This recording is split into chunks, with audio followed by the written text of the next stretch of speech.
A medida que los alemanes avanzaban por la Europa democrática en 1940, Mussolini no era capaz de contenerse. Declaró la guerra a Francia y a Gran Bretaña. Ciano escribió: La aventura comienza. Que Dios ayude a Italia. Lo más horrible, el peor motivo de todos los que dio Mussolini para ir a la guerra fue: necesitamos varios miles de muertos para poder sentarnos en una mesa de conferencias. Él creía que tendría que ser así. En el primer mes, el ejército italiano no hizo ningún progreso en su invasión de Francia. Mussolini culpó a sus soldados en lugar de culparse él mismo.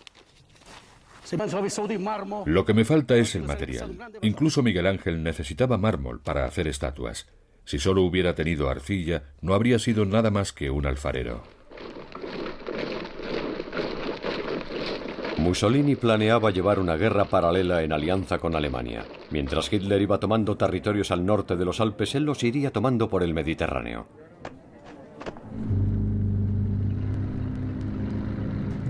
Mussolini lanzó un ataque contra los británicos en Egipto, esperando capturar el canal de Suez. Los británicos se rindieron. Ciano escribió: Mussolini está radiante de alegría. Tras la solicitud de Ciano y como modo de mostrar su independencia, Mussolini decidió conquistar Grecia sin informar a Hitler. Se pensaba que Grecia sería un objetivo fácil. Se creía que el ejército griego no aguantaría una batalla. Los italianos ya estaban en Albania, solo tenían que cruzar una frontera y Grecia se derrumbaría. Mussolini había logrado sobornar a varios generales griegos. Suponía que al tener a varios generales en nómina, estos iban a vender a su propio ejército, pero no fue el caso. Lo que pasó fue que los italianos comenzaron el ataque sin apenas planificación. Era una operación totalmente improvisada. La climatología era horrible. Era otoño, la época de las lluvias, con muy mala climatología para moverse atravesando los Balcanes hacia Grecia. El resultado fue que la invasión se convirtió en un completo fracaso. El ejército griego resistió, contraatacó y expulsó a los italianos de vuelta a Albania. Fue una operación con una planificación pésima y con un resultado pésimo. Mussolini había ignorado los consejos militares a la hora de ordenar la invasión, pero de nuevo estaba furioso con sus soldados. El material humano con el que tengo que trabajar es inútil. No vale nada. Hitler ahora tenía que apresurar a sus tropas a Balcanes y Grecia. Mussolini se sintió humillado. Lo último que quería era a los alemanes cerca de su ámbito de operaciones. Entonces, tener que reconocer la derrota y después ver cómo su principal aliado toma no solo Grecia, sino también Yugoslavia, que era un estado fronterizo con Italia, suponía una humillación muy grave. Y creo que marca el primer punto en el que la autoridad de Mussolini comienza a erosionarse. Los italianos se enfrentaron a otro contratiempo importante en Libia. Los blindados británicos y de la Commonwealth penetraron a través de las líneas italianas como un cuchillo a través de la mantequilla. Tomaron 400 o 500 prisioneros en muy poco tiempo. Esto demostraba que los italianos no eran capaces de llevar una guerra moderna. Ahora desempeñaba un papel secundario ante su aliado, la Alemania nazi. Y esto iba empeorando con el paso del tiempo. En cada lugar donde luchaba Italia, el resultado era siempre de derrota. De ahora en adelante, Mussolini está completamente en manos de Hitler. A las 3 de la mañana del 22 de junio de 1941, Mussolini se despertaba con la comunicación del ataque alemán sobre la Unión Soviética.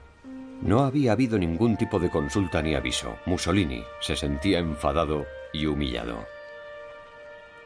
Ni siquiera yo me atrevo a molestar a mis sirvientes por la noche. Pero los alemanes me obligan a saltar de la cama a cualquier hora sin la menor consideración. Alemania era ahora el socio dominante del eje. Los italianos se sentían indefensos. La gran duda en Italia era: ¿quién es el enemigo en realidad? Popular en las calles era: si Inglaterra gana, perdemos, pero si Alemania gana, estamos perdidos. Mussolini compartía las mismas sospechas. Le dijo a Chiano amargamente: ahora me pregunto en serio si una victoria inglesa no sería mucho más deseable para nuestro futuro que una victoria alemana.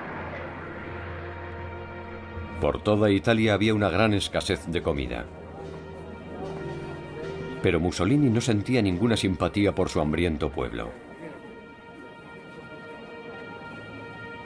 Yo os digo que en primavera habrá aún menos raciones, y esto me alegra, porque por fin veremos signos de sufrimiento en los rostros de los italianos, que serán muy valiosos para nosotros en la mesa de paz.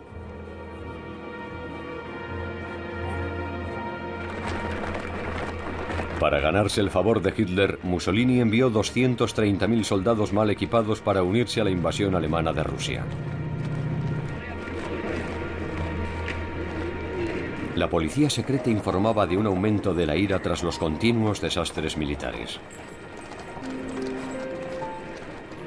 La experiencia de la Italia fascista en los campos de batalla, empezando por la derrota en Grecia en octubre de 1940, la pérdida de las colonias en África Oriental en 1941 y luego la de Libia en 1942, significaba el desvanecimiento de una falsa ilusión, que Italia se convertiría en una gran potencia a través del fascismo. En diciembre de 1942, las fuerzas soviéticas derrotaron a las tropas italianas en el río Don. La derrota italiana en Rusia, con más de 85.000 soldados muertos, era una lápida para las ambiciones de Mussolini y de la Italia fascista.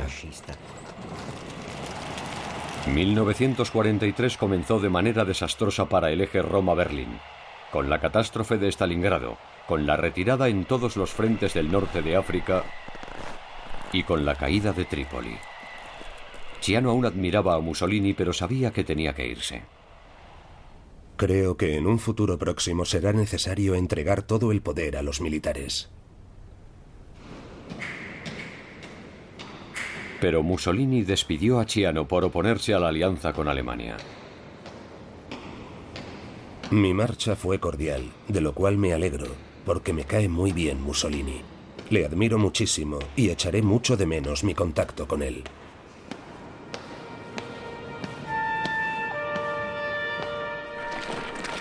Las derrotas italianas aumentaron en 1943 con rendiciones en masa ante los aliados en el norte de África.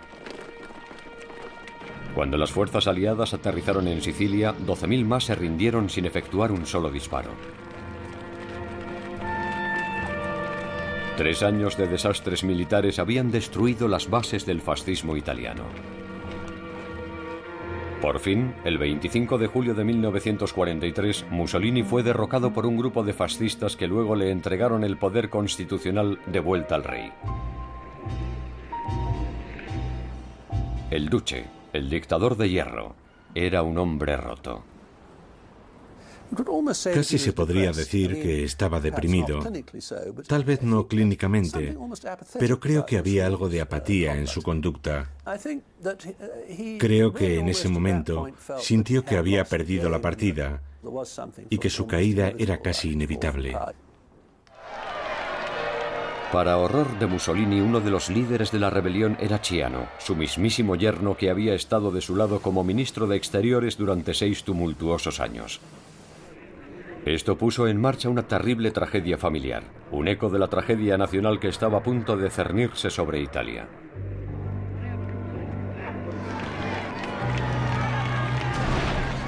Al principio había euforia. 20 años de fascismo parecían haberse derretido como la nieve. El rey, Víctor Emmanuel III, nombró a Pietro Badoglio, antiguo jefe del ejército, como nuevo primer ministro. Badoglio encarceló a Mussolini y también detuvo a Chiano, que fue acusado de corrupción. Pero la posibilidad de acortar la guerra y de llevar la paz a Italia se vio interrumpida. Resultó ser un fiasco. Los aliados y Badoglio no pudieron predecir lo que estaba a punto de suceder.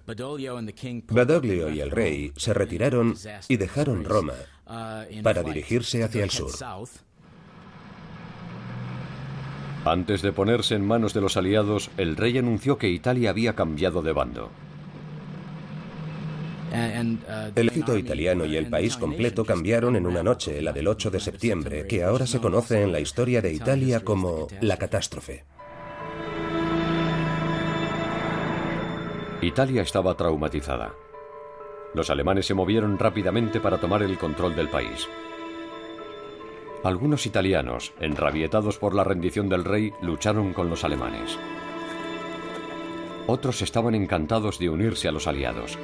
Muchos otros sencillamente dejaron las armas. Italia ahora se enfrentaba al horror de una guerra civil. Pero Hitler aún admiraba a Mussolini y personalmente ordenó un ataque aéreo para rescatarle de su prisión en la montaña.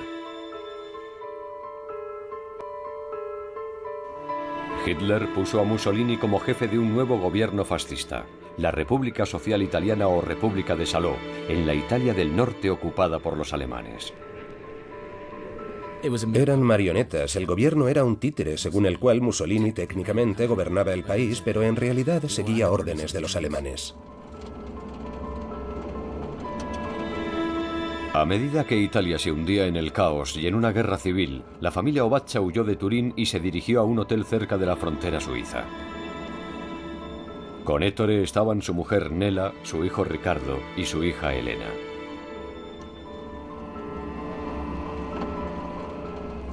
Tuvo que ser un momento muy complicado y trágico para él. El fascismo había fracasado visiblemente y se había hundido. Mussolini había sido depuesto.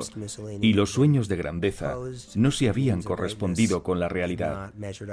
Y él, personalmente, lo había sacrificado todo por esta causa que ahora había fallado. Llevaban con ellos oro, joyas y divisas. Sin saberlo, Ettore los adentraba en un mundo muy peligroso. En aquel momento había todo tipo de personajes sin escrúpulos que se dedicaban a sacar dinero de la desesperación de mucha gente que intentaba cruzar la frontera y entrar en Suiza. Ricardo estaba en edad militar y Ettore tenía miedo de que le capturaran, así que buscó un guía de montaña para que pasara a Ricardo a Suiza. Ettore le dio a su hijo 50.000 francos suizos.